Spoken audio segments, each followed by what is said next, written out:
পশ্চিমবঙ্গের মুখ্যমন্ত্রী মমতা বন্দ্যোপাধ্যায়ের গাদ্দার মন্তব্যের পাল্টা জবাব দিয়েছেন অভিনেতা মিঠুন চক্রবর্তী। ভোটের প্রচারে মিঠুনকে গাদ্দার বলেছিলেন মমতা, এবার সেই মন্তব্যেরই জবাব দিয়েছেন তিনি। সোমবার বীরভূমের নলহাটিতে সাংবাদিকদের মুখোমুখি হয়ে রীতিমতো ক্ষোভ উগরে দিয়েছেন মিঠুন। অভিনেতা তথা বিজেপি নেতার সাফ মন্তব্য, আমাকে গাদ্দার বললে আমিও তাকে গাদ্দারনি বলবো। Enough is enough. সোমবার দুপুরে নলহাটি পৌঁছান মিঠুন চক্রবর্তী। এরপর শহর এলাকায় শোডাউন দেন তিনি। বীরভূম লোকসভা কেন্দ্রের প্রার্থী দেবতনু ভট্টাচার্যের সমর্থনে ২ নম্বর ব্লকের আকালিপুরের মাঠে সভায় যোগ দেন। রোড শোর আগে নলহাটিতে সাংবাদিকদের মুখোমুখি হন মিঠুন।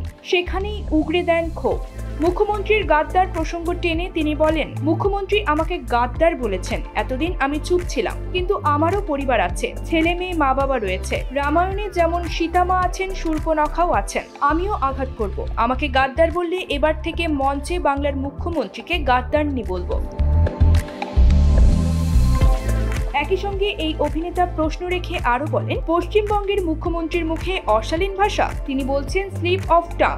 সেটা হবে কেন? তার মুখ দিয়ে কি সব কথা ফসকে বের হয়ে যায়। তৃণমূলের প্রতিনিধি হিসেবে ২০১৪ থেকে ২০১৬ পর্যন্ত রাজ্যসভার সাংসদ ছিলেন মিঠুন। ২০২১ সালের বিধানসভা নির্বাচনের আগে তিনি যোগ দেন বিজেপিতে। বিধানসভা নির্বাচনে বিজেপির হয়ে প্রচারও করেছিলেন। এবার করছেন লোকসভা নির্বাচনে।